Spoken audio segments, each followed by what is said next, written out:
தேவனுக்கு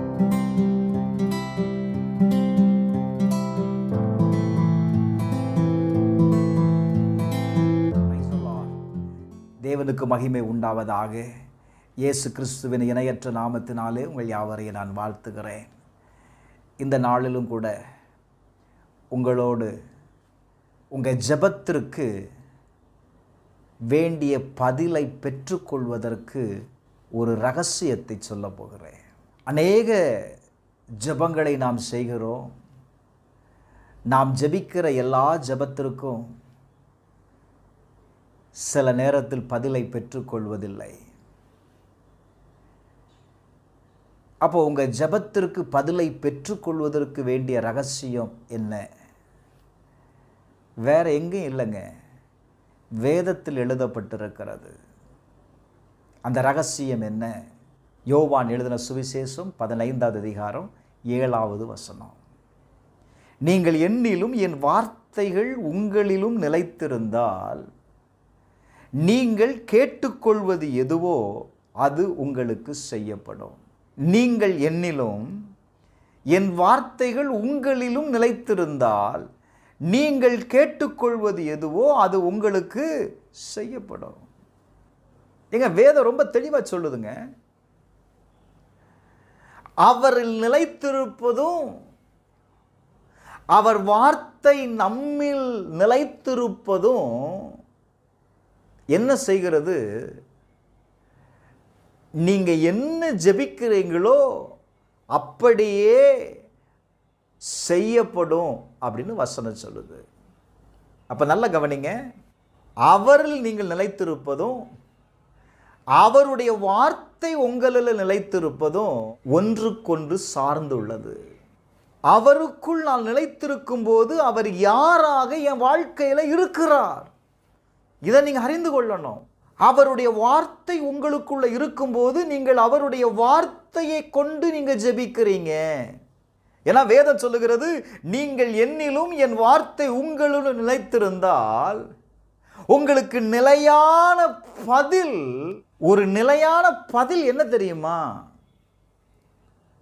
ஏன் உங்களுக்கு ஒரு நிலையான பதிலை நீங்க பெற்றுக்கொள்ளாம இருக்கிறீங்க அப்படின்னா, ஒருவேளை நீங்க தேவனுடைய வார்த்தையை கொண்டு நீங்க ஜெபிக்கலாம். ஆனா நீங்க ஜெபத்துல எதை கேட்கிறீர்கள்? Glory to God. இன்றைக்கு அநேகருடைய ஜெபம் தன்னுடைய பிரச்சனையில இருந்து அவங்க கேட்கல, மாறாக பதிலில் இருந்து கேட்கிறோம். புரியல? இன்னைக்கு ஒரு பிரச்சனைக்காக நாம் ஜெபிக்கிறோம். இப்போ அந்த பிரச்சனைக்கு உண்டான பதிலையும் நாமே ஆண்டவருக்கு ஐடியாவை கொடுக்கிறோம். ஆண்டவரே இப்படி செய்யுங்க, எங்க பிரச்சனையை சொல்லுங்க. பிரச்சனைக்கு உண்டான முடிவை அவரிடத்துல கேளுங்க. நெருக்கத்திற்குண்டான விடுதலையை அவரிடத்துல கேளுங்க. நாம் அவருடைய கிருபையை சார்ந்து கொள்ளும் பொழுதுதான் நம்முடைய வாழ்க்கையில மலை போல இருக்கிற பிரச்சனைகள் நகர்வதையும் நாம் கேட்ட காரியம் நிறைவேறுகிறதையும் நீங்க பார்க்க முடியும். எவனாகிலும் ஒருவன் தன்னுடைய இருதயத்தில் சந்தேகப்படாமல் இந்த மலையை பார்த்து பெயர்ந்து போ அப்படின்னு சொன்னா அது போயிடும். நீ இருதயத்தில் முதல்ல விசுவாசிக்கணும். அவருடைய வார்த்தையை நான் பேசுறேன், வார்த்தையை கொண்டு நான் ஜெபிக்கிறேன். அந்த வார்த்தைக்குள் இருக்கிற வல்லமை இப்ப என் பிரச்சனைய, மலை போல இருக்கிற பிரச்சனைய அது என்ன செய்யும்? நான் என்ன சொன்னேனோ அந்த வார்த்தையின்படியே தான் உங்களுக்கு முடிவு உண்டாகும். புரியுதா? இப்ப மலை போல இருக்கிற பிரச்சனைய நீங்க எப்படி மாற்றணும்னு நினைக்கிறீங்க? ஆண்டவர்கிட்ட கேளு. முடிவையும் நீங்களே சொல்லாதீங்க. முடிவையும் நீங்களே ஜெபத்தில் பேசாதங்க. முடிவு ஆண்டவர்கிட்ட கேளு, பிரச்சனையை சொல்லு. கொஞ்சம் கற்பனை பண்ணி பாருங்களேன், உங்களுடைய முடிவு அந்த பிரச்சனைக்கு எப்படி இருக்கும்? தேவன் அந்த காரியத்திற்கு முடிவை கொடுத்தா அது எப்படி இருக்கும்? கற்பனை பண்ண முடியுதா உங்களால? கிறிஸ்துவுக்குள் நாம் நிற்கிறோம், கிறிஸ்துவுக்குள் நாம் பெற்றுக்கொள்ளுகிறோம். அதை நீ நம்பணும். Glory to God. கிறிஸ்துவையும் அவருடைய வார்த்தையையும் நீங்க என்ன செய்ய முடியாது? பிரிக்க முடியாதுங்க. அது ஒன்றை ஒன்று சார்ந்து இருக்கிறது. அதனாலதான் வேதம் சொல்லுகிறது, நீங்கள் என்னிலும் என் வார்த்தை உங்களிலும் நினைத்திருந்தால். நம்ம அநேக நேரத்தில் ஏசப்பாவை தான் நம்புறோம்னு சொல்றோம், ஏசப்பாட்ட தான் ஜெபம் பண்றோம்னு சொல்றோம். ஆனா எதை விட்டுருதோம்? வார்த்தையை விட்டுருதோம். வார்த்தையை கடைபிடிக்கிறது இல்லை. நல்ல கவனிங்க, கிறிஸ்துவும் அவருடைய வார்த்தையும் இணையும் பொழுது பரிசுத்த ஆவியானவர் உங்க வாழ்க்கையில செயல்படுவதை உங்களால பார்க்க முடியுங்க. ஏங்க, யோவான் 15:8 வாசித்து பாருங்களேன். பிதா எதை விரும்புகிறார்? நீங்க மிகுந்த கனிகளை கொடுக்க வேண்டும் என்பது பிதாவினுடைய விருப்பங்க, அவருடைய ஆசை. இந்த பிரச்சனையிலேயே நீ கிடக்கிறது பிதாவினுடைய நோக்கம் அல்ல. இந்த நெருக்கத்திலேயே நீ வாழ்ந்து மரித்து விடுவது பிதாவினுடைய சித்தம் அல்ல. அப்போ நான் என்ன செய்யணும்? ஆண்டவர் ரொம்ப சிம்பிளா சொல்றாருங்க. இதுதாங்க ரகசியம். நீங்கள் என்னிலும் என் வார்த்தை உங்களிலும் நிலைத்திருந்தால் நீங்கள் கேட்டுக்கொள்வது எதுவோ அது உங்களுக்கு செய்யப்படும். நான் விசுவாசிக்கிறேன், நான் அனுபவித்ததுனால சொல்றேன்.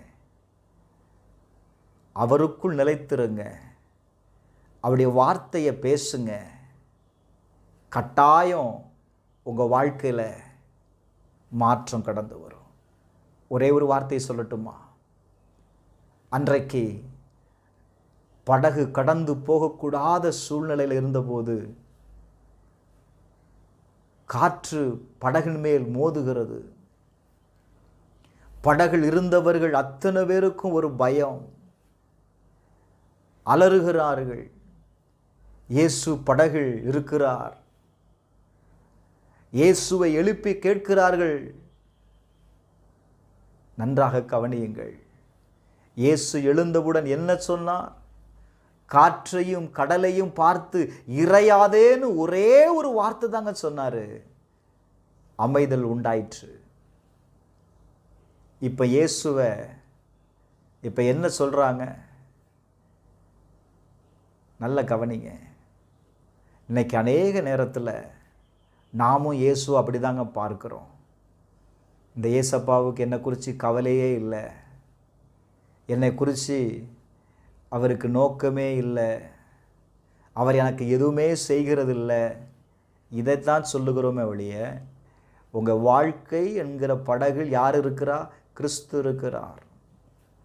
அவர் உங்களுக்குள்ள இருக்கிறார். அவருடைய வார்த்தை உங்களுக்குள் இருக்கிறது. வார்த்தையை நீ பேசும் பொழுது அமைதல் உண்டாகும். அவர் எப்படிப்பட்டவரோ காற்றும் கடலும் இவருக்குள் என்ன செய்கிறது? கீழ்ப்படுகிறது. அதிகாரம் உன்னுடைய நாவில் கர்த்தர் வைத்திருக்கிறார். மரணமும் ஜீவனும் உன் நாவின் அதிகாரத்தில் கர்த்தர் வைத்திருக்கிறார். வார்த்தையை பேசுங்க.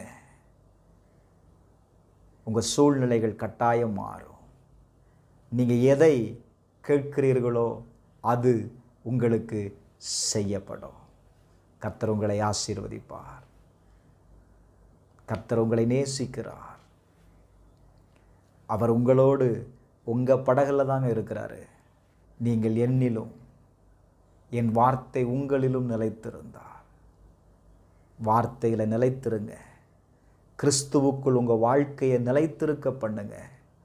கட்டாயம் நீங்கள் ஜெபத்தில் எதை கேட்டீங்களோ அதை பெற்றுக்கொள்வீங்க.